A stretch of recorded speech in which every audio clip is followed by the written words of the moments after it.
times faster than there we go. Yeah, that's my Mickey duck clip. Yeah, even for, you know, just bending it on the shop table there, it still works like a hot damn. That was the first time it kind of actually, I don't know, maybe I never pushed it hard enough. When I was loaning it, I guess I was pushing it pretty hard. I've never done that when I was loaning it with the reel. But those things, they only got so much spring. They're just banding from holding material down on trucks or like the steel company and stuff. Anything you might think that's a big hole, it kind of is. I usually put those a little closer together. And then yeah, that's about it. So fire suppression, like, see, because the beautiful thing with this this system is I can go straight up a mountain. There is no terrain that I can't graze. Now, cattle might not be game for that, horses might not be game for that, but you know, you can bet the farm that the goats would love it. They love this rotational grazing and different terrain, and something like this, you know, you look at this stuff here, like, you can't walk that way, right? But you put a couple hundred goats in there, half a day, you walk through there in sandals, you know, minus all the goat berries. They'll take all that green and they'll turn it into goat berries. And then, you know, and that's for fire suppression too, you know, if it's green and growing, it ain't burning. And to see, like, this stuff here, this is because I bought, or this is because, straighten out. This is because the mower bucked it down and threw it to the side. Now, if this was old sticks, the goats come in here and they'll stomp on that and they'll bust it up, pound it in the ground, and the ground eats it. And so you don't got all this fuel, right? Remember the fire triangle, right?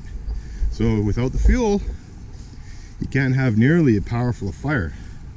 You know, like, there's supposed to be fires and stuff, but not this, you know, like, I drive around Kamloops and stuff and it looks like the Valley of Death. Like, it looks like, you know, Sodom and Gomorrah, you know, something right out of the Bible. Like, what was going on here? But this here is definitely, this is definitely the bomb, right? And then once that's cleared out, everything's packed down, the microbes are growing, and the wildlife just love it. Like, especially, like, if this was your farm and you come back a couple of times, like in about 2 years, I'm telling you, the wildlife is actually just an absolute nuisance. Because I'm telling you, they can smell a fertile farm miles away. It's like a bear smelling a carcass. They know it's there and they're determined to go check it out. But yeah, so now I'm going to do a couple comparison tests. One with this old fence here with my posts, my corner posts. Then my corner posts with the new fence with the no drag. And we'll have ourselves a look-see. And I'll put it on video. I already know the result, but mine are the bomb and theirs suck. Well, I can't really say that. You know, you know, they did a lot, you know. And it's like the old Model T, right? We had to have the Model T before we could have the, you know, the F-350. So, you know, like that truck there, you know, even with all the planned obsolescence and all that nonsense, you know, still, like, no comparison to the old Model T, right? So, and that's what these are. These are the Model T, and you wait till you see some of the manufacturers start making these posts, like out of some of the drawings, and you know, we start working with the engineers, and you know, they start going, wow. I tell them all the stuff I want, and they go yay or nay, or, you know, because they got to make a profit, and you know, you can't put out a $200 post. But these are an investment, right? Like, if you know, you put up permanent fence, what is that stuff worth? Like, I did 160 acres there, and that was like $30,000, and I did almost everything myself. You know, I had the guy pound posts, but you know, it was a flipping lot of work. I had multi-strand electric wire, high tensile, and you know, at the end of the day, I was sitting there one time and I was looking at a field that the animals were going through, and what was I looking at? You know, and it was a bit of a low spot, and I could see the far fence, and I could see the fence on the other side. And something caught my eye, and I seen a big old black bear. He come up to my fence, and it was clear as day he wanted to go straight through my property, and pretty much right past where I was kind of sitting there. And I was just kind of looking at the bug life around all the manure pats and all this other stuff, and I think I was playing with my camera too. And I noticed that he walked all the way down to the corner of my property, as this was the one field where I could see the one corner. And then he walked all the way down because he couldn't get past that fence. And then he walked all the way up, and I had the fence come along the creek. I could still graze the hill with the creek with this fencing, but I had permanent fence. And then the same place where, if he would have walked with, there was no fence, he kind of stopped there and then went wherever he was going. And I thought to myself, you know, my fence made him walk all that extra way, you know, and you know, he's just out there looking for a meal to survive, and my stupid fence he couldn't get past, so he had to go all that. And that was a long way. Like, I had a 620 acre farm, and I think that field that I walked, and I was there for mainly because the bear kind of caught my attention. And I bet you I was there for 20 minutes. So that bear walked like 20 minutes extra.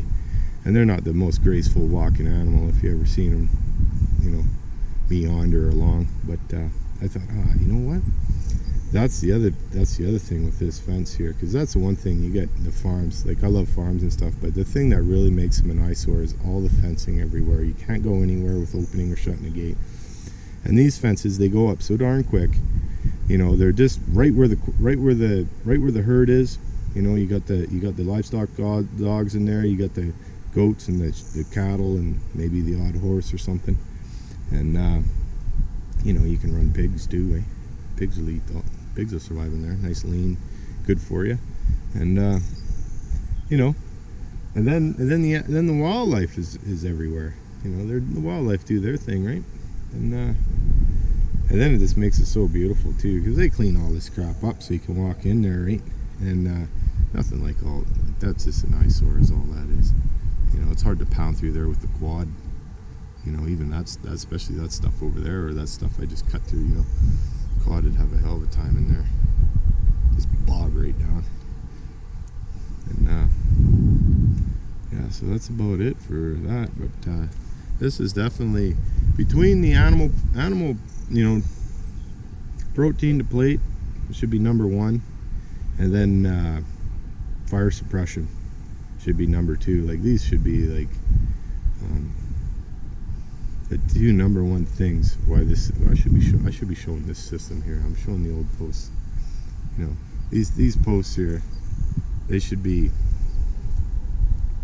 you know, on everybody's mind, going, hey, why isn't there some guy grazing around my town? I want a fire break. And but you wait, it's slow and coming. I'm gonna probably throw a bit at the government. I see the government on the news there saying, oh, we're gonna get the Cattlemen's Association in there, and we're gonna do custom grazing and make fire breaks and stuff. All that means is they want free fencing, because they don't have any of this kind of stuff. And let me tell you, they'd get real tired of it real quick. So, but with the no drag, it's even funner to take it down. And yeah, then when they start making these in a big way and they start catching on, and they make those power reels, so I can't wait for the power reels. Like, I really like the auto gate, but I do so much of this like custom grazing stuff that I'm here anyhow. I don't mind opening the gate. And then plus you can, you know, if you got cattle, you can keep an eye on the death triangle there and see how everybody's health, make sure everybody's in good order, and make sure there's no stupidness going on, and everybody's accounted for. And you know, it just takes 2 seconds to put this little gate up, and you see how this post is almost on the ground.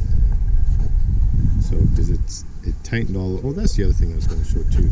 So if you look at my line, right, look at that, laser level straight from pulley to pulley to pulley. It's just so much, you can pluck a tune on there. Now let's have a look at the old posts. Right, even with the help of my multi-post corner here, right, and the weight of this thing here. Now, if I can get in there, now look at that. You got that telephone, right? And it's like that the whole way. I was going to straighten that. Usually what I was doing before I made these no drag posts, I'd walk down probably halfway and I'd tighten it like I did that demo, and then that would lower that a little bit, but it would kind of make all those lines look a little bit better, nice and straight, right? Especially the bottom line. You don't want it sagging because it touches the ground.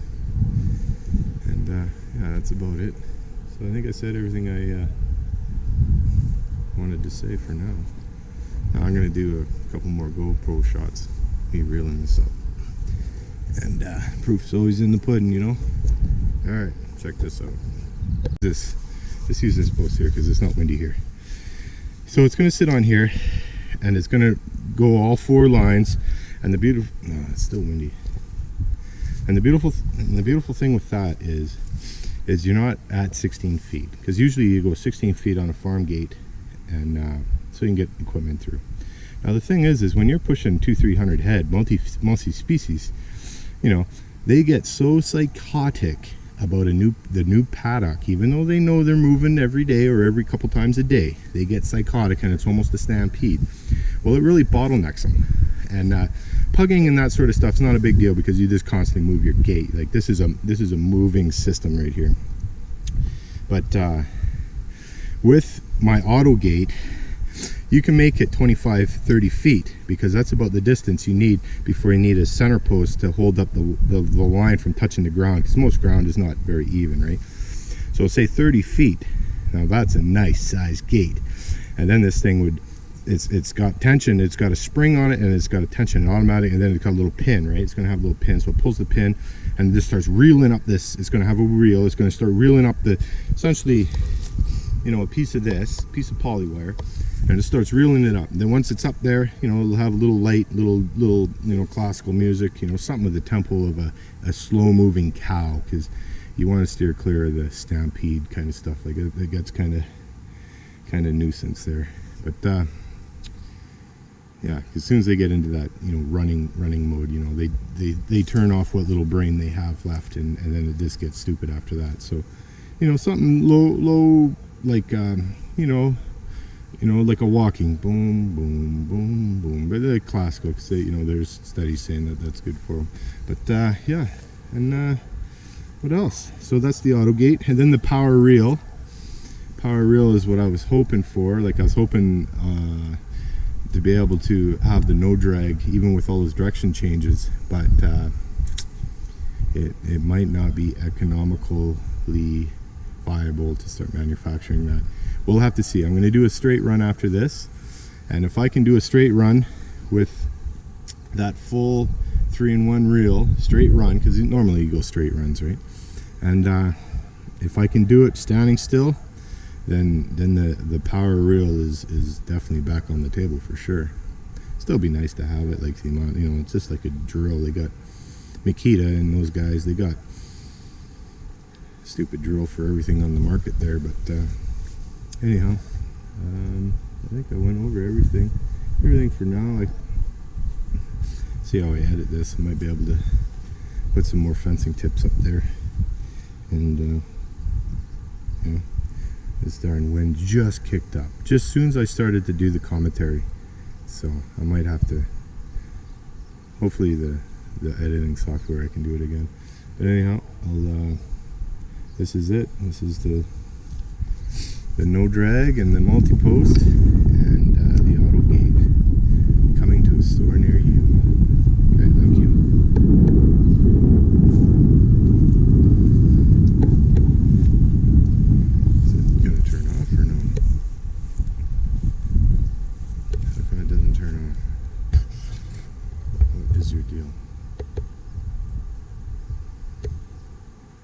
I'm pushing the off button and it is not turning off. Oh, I got the lock on. Right?